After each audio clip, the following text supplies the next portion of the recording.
जो पुरुष इसे श्रद्धा पूर्वक सुनता है उसके पापों को यह तत्काल नष्ट कर देता है। तो मैं शैलजा अपने चैनल पर आपका हार्दिक स्वागत करती हूँ। आशा करती हूँ आप सब स्वस्थ एवं प्रसन्न होंगे। आज मैं श्रीमद् भागवत महापुराण की कथा में चतुर्थ स्कंद की शुरुआत करूंगी। इसमें प्रथम अध्याय में स्वयंभू मनु की कन्याओं के वंश का वर्णन है। तो कथा शुरू करते हैं।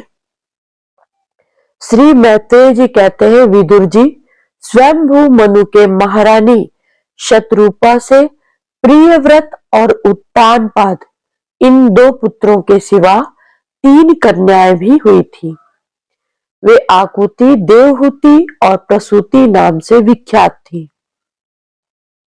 आकुति का यद्यपि उसके भाई थे तो भी महारानी शतरूपा की अनुपत्ति से उन्होंने रुचि प्रजापति के साथ पुत्रिका धर्म के अनुसार विवाह किया।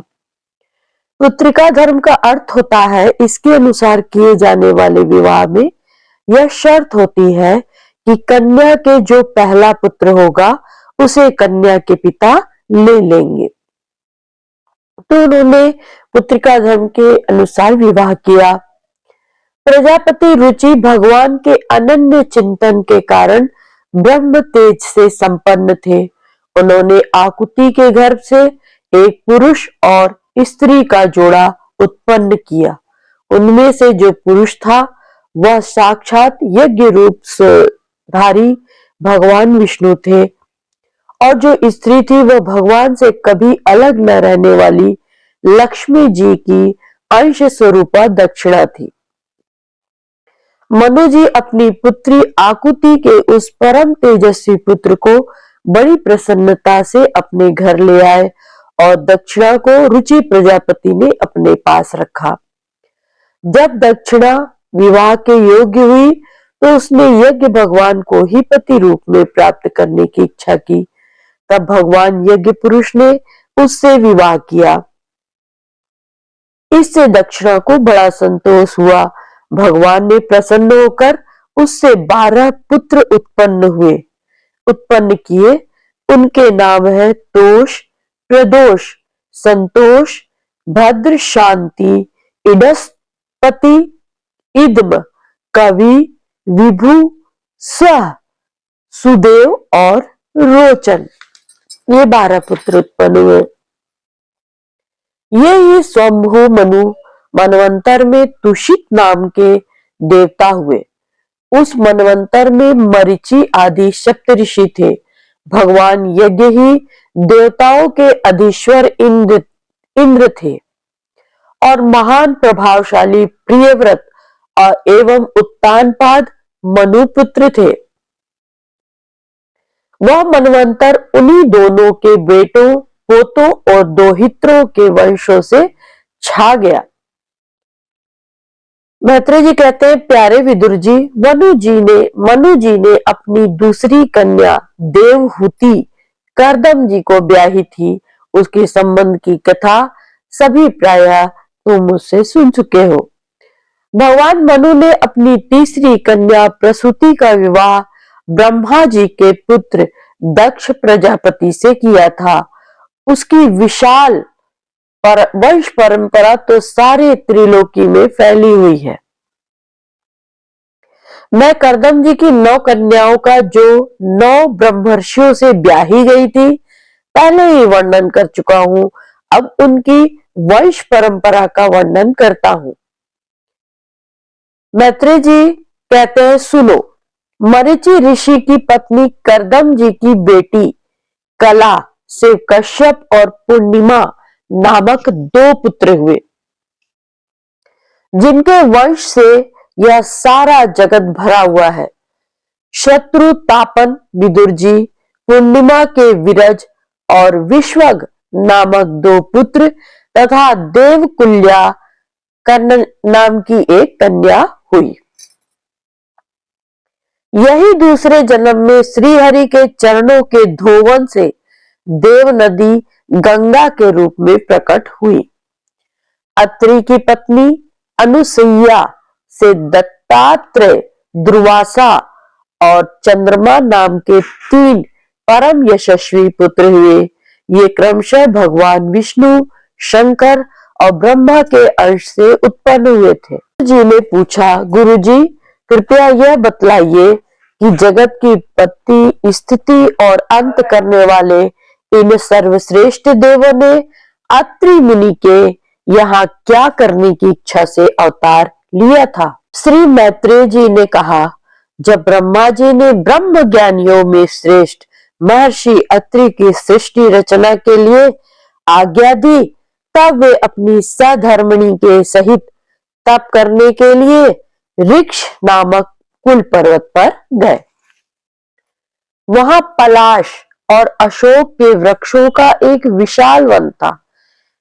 उसके सभी वृक्ष फूलों के गुच्छों से लदे हुए थे और उसमें सब ओर निर्विंध्या नदी के जल की कल कल ध्वनि गूंजती रहती थी। उस वन में वे मुनि श्रेष्ठ प्राणायाम के द्वारा चित्त को वश में करके 100 वर्ष तक केवल वायु पीकर सर्दी गर्मी आदि द्वंद्वों की कुछ भी परवाह न कर एक ही पैर में खड़े रहे। उस समय वे मन ही मन यही प्रार्थना करते थे कि कोई संपूर्ण जगत के ईश्वर है, मैं उनकी शरण में हूं, वे मुझे अपने ही समान संतान प्रदान करें। यह सब देखकर कि प्राणायाम रूपी ईंधन से प्रज्वलित हुआ अत्रि मुनि का तेज उनके मस्तक से निकलकर तीनों लोकों को तपा रहा है। ब्रह्मा, विष्णु और महादेव तीनों जगतपति उनके आश्रम पर आए। उस समय अप्सरा, मुनि, गंधर्व, सिद्ध, विद्याधर और नाग उनका सुयश गा रहे थे। उन तीनों का एक ही साथ प्रादुर्भाव होने से अत्रि मुनि का अंतःकरण प्रकाशित हो उठा। उन्होंने एक पैर से खड़े ही उन देवों को देखा और पृथ्वी पर दंड के समान लौटकर प्रणाम करने के अनंतर अर्ध पुष्पादि पूजन की सामग्री हाथ में ली उनकी पूजा की। वे तीनों अपने अपने वाहन हंस, गरुड़ और बैल पर चढ़े हुए तथा अपने कमंडलू, चक्र, त्रिशूल आदि चिन्हों से सुशोभित थे। उनकी आंखों से कृपा की वर्षा हो रही थी। उनके मुख पर मंदहास की रेखा थी, जिससे उनकी प्रसन्नता झलक रही थी। उनके तेज से चौंधियाकर मुनिवर ने अपनी आंखें मूंद ली। वे चित्त को उन्हीं की ओर लगाकर हाथ जोड़ अति मधुर और सुंदर भावपूर्ण वचनों में लोक में सबसे बड़े उन तीनों देवों की स्तुति करने लगे। अत्रि मुनि ने स्तुति करते हुए कहा, भगवान, प्रत्येक कल्प के आरंभ में जगत की उत्पत्ति, स्थिति और लय के लिए जो माया के सत्वादि तीनों गुणों का विभाग करके भिन्न भिन्न शरीर धारण करते हैं, वे ब्रह्मा, वे विष्णु और वे महादेव आप ही हैं। मैं आपको सादर प्रणाम करता हूं। कहिए, मैंने जिनको बुलाया था आप में वे कौन महानुभाव हैं? आपको इनमें से कौन महानुभाव है? क्योंकि मैंने तो संतान प्राप्ति की इच्छा से केवल एक सुरेश्वर भगवान का ही चिंतन किया था। फिर आप तीनों ने ही यहाँ पधारने की कृपा कैसे की? आप लोगों तक तो देहधारियों के मन की गति ही नहीं है, इसलिए मुझे बड़ा आश्चर्य हो रहा है। आप लोग कृपा करके मुझे इसका रहस्य बतलाइए। श्री मैत्रेय जी विदुर जी से कहते हैं, समर्थ विदुर जी, अत्रि मुनि के वचन सुनकर वे तीनों देव हंसे और उनमें सुमधुर वाणी में कहने लगे, उन्होंने कहा, देवताओं ने कहा, ब्राह्मण तुम सत्य संकल्प हो, अतः तुमने जैसा संकल्प किया था वैसा होना चाहिए, उससे विपरीत कैसे हो सकता था। तुम जिस जगदीश्वर का ध्यान करते थे वह हम तीनों ही हैं। प्रिय महर्षि, तुम्हारा कल्याण हो। तुम्हारे यहाँ हमारे ही अंश स्वरूप तीन जगत विख्यात पुत्र उत्पन्न होंगे और तुम्हारे सुंदर यश का विस्तार करेंगे। उन्हें इस प्रकार अभिष्ट वर देकर तथा पति पत्नी दोनों से भली भांति पूजित होकर उनके देखते ही देखते ये तीनों सुरेश्वर अपने अपने लोकों को चले गए। ब्रह्मा जी के अंश से चंद्रमा, विष्णु के अंश से योग देवता दत्तात्रेय जी और महादेव जी के अंश से दुर्वासा ऋषि अत्रि के पुत्र रूप में प्रकट हुए। अब अंगिरा ऋषि की संतानों का वर्णन सुनिए। अंगिरा की पत्नी श्रद्धा ने सीनी वाली, कुहू, राका और अनुमति इन 4 कन्याओं को जन्म दिया। इसके सिवा उनके साक्षात भगवान उत्तथ्य जी और ब्रह्मनिष्ठ बृहस्पति जी ये 2 पुत्र उत्पन्न हुए, जो स्वारोचिष मनवेंतर में विख्यात हुए। पुलस्त्य जी के उनकी पत्नी हविभुर से महर्षि अगस्त्य और महातपस्वी विश्रवा ये 2 पुत्र हुए। इनमें अगस्त्य जी दूसरे जन्म में जठराग्नि हुए। विश्रवा मुनि के इडविडा के गर्भ से यक्षराज कुबेर का जन्म हुआ और उनकी दूसरी पत्नी केशिनी से रावण, कुंभकर्ण और विभीषण उत्पन्न हुए। महामते महर्षि पुलह की स्त्री परम साध्वी गति से कर्मश्रेष्ठ वर्याण और सहिष्णु ये तीनों पुत्र उत्पन्न हुए। इस प्रकार कृतु की पत्नी क्रिया ने ब्रह्म तेज से दैदीप्यमान बाल खिल्यादि 60,000 ऋषियों को जन्म दिया। शत्रुतापन विदुर जी, वशिष्ठ जी की पत्नी ऊर्जा अर्थात अरुंधति से चित्रकेतु आदि 7 विशुद्ध चित्त ब्रह्मर्षियों का जन्म हुआ। उनके नाम चित्रकेतु, सुरोचि, बिरजा, मित्र, उल्बन, वसुबुद्यान और द्युमान थे। इनके सिवा उनकी दूसरी पत्नी से शक्ति आदि और भी कई पुत्र हुए। अथर्वा मुनि की पत्नी चित्ती ने दध्यंग अर्थात दधीची नामक एक तपोनिष्ठ पुत्र प्राप्त किया, जिसका दूसरा नाम अश्वशीरा भी था। अब भृगु के वंश का वर्णन किए। महाभाग भृगु जी ने अपनी भार्या ख्याति से धाता और विधाता नामक पुत्र तथा श्री नाम की एक भगवत परायणा कन्या उत्पन्न की। मेरु ऋषि ने अपनी आयति और नियति नामक कन्याएं क्रमशः धाता और विधाता को ब्याही। उनसे उनके मुकंड और प्राण नामक पुत्र उत्पन्न हुए।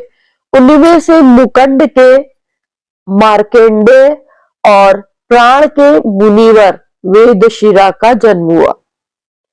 भृगु जी ने एक कवि नामक पुत्र भी थे। उनके भगवान उष्णा शुक्राचार्य हुए। मैत्रेय जी आगे कहते हैं, विदुर जी, इन सब मुनीश्वरों ने भी संतान उत्पन्न करके सृष्टि का विस्तार किया।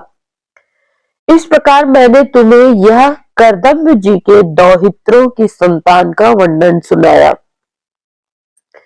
जो पुरुष इसे श्रद्धा पूर्वक सुनता है उसके पापों को यह तत्काल नष्ट कर देता है।